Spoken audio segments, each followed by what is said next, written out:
Located on the banks of the Mississippi River, Memphis is the largest city in Tennessee and the 19th largest in the United States. It is a city with a long history and a rich cultural heritage. While Memphis continues to be a progressive and diverse community, it has its share of big city problems, not the least of which is crime. According to the FBI's annual crime rankings in 2006, the Memphis metropolitan area ranked number 1 in violent crimes for major cities of the United States. It is in the troubled inner city of Memphis that one ministry offers hope in the midst of the hopelessness and life in a community surrounded by death. Living Water Community Church is a family of believers connected by a common community, and through that community, Christ's love is being perfected in the inner city. Reverend Francis Sisibakindu has pastored the church for the last 23 years. My congregation basically is made up with typically Memphian.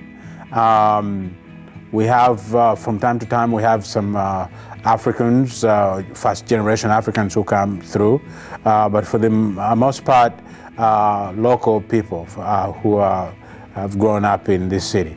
Central community we work with people of low income or no income at all.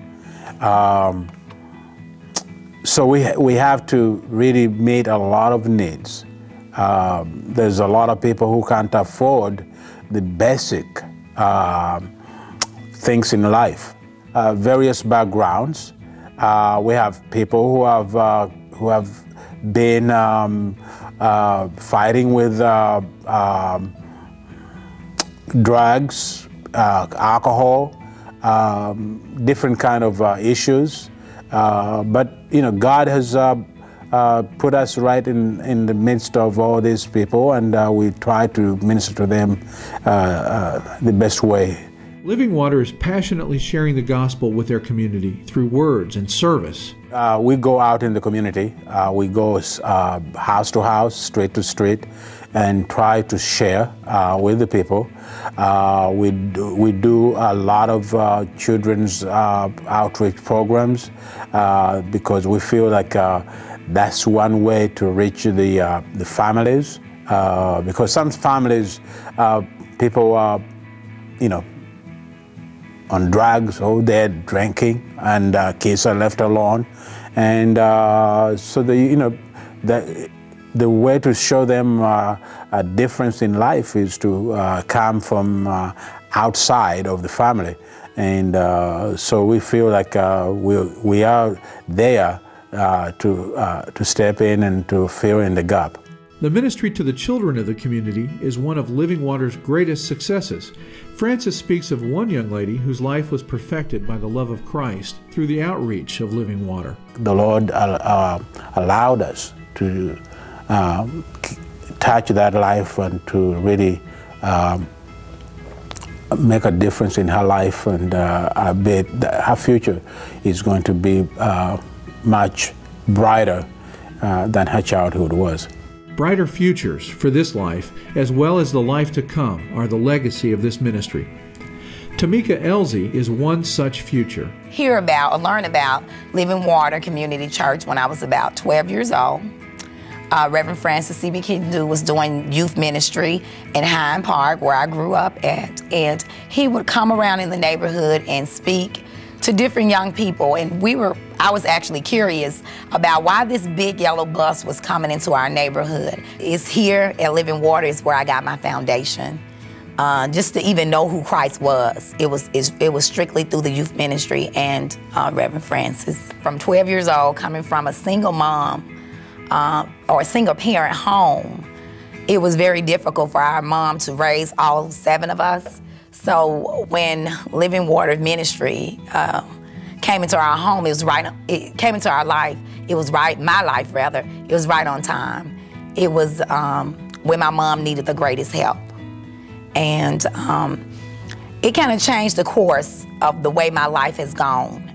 So many of my friends are like on drugs or just kind of like out there. But because of the church and because of Reverend Francis being dedicated and the Living Waters ministry being dedicated to the youth ministry, it kind of altered. God just used them to alter the plans that my life would have taken. As a result, I'm a school teacher now, married with kids, and doing pretty well, doing really well in the Lord. The many young people Francis has invested his life in are now investing their lives in the young people of their community.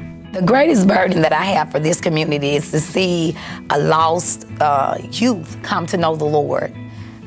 Basically, my passion is for the young people, and to see that they not only know of Jesus, but actually develop a relationship with Christ. Developing a relationship with Christ will actually transform their lives. It will actually make them into who God has already destined them to be. Simone Smith is another life that is giving back to her church and community. Community outreaches that I've been involved here would be the community witnessing, where you go out into the community, different communities, and you spread the gospel, going out and inviting the community to the church. Also, I've been involved in the community outreach with the children or youth, where they go out and target just the children and youth to come to the church for whatever we may have going on. While many other examples of service and sacrifice could be given, perhaps youth minister Gerald Elsie expresses the greatest thing Living Water offers to inner city Memphis. The love that the pastor have, and it just transfer to everyone else in the church.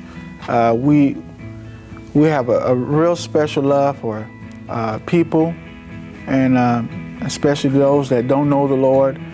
And when people come here, they tell you this is just a beautiful church, beautiful people, sweet people, and I guess that's what be it. That would be it. The love of the Savior sees lives connected, so that in those same lives, Christ's love can be perfected.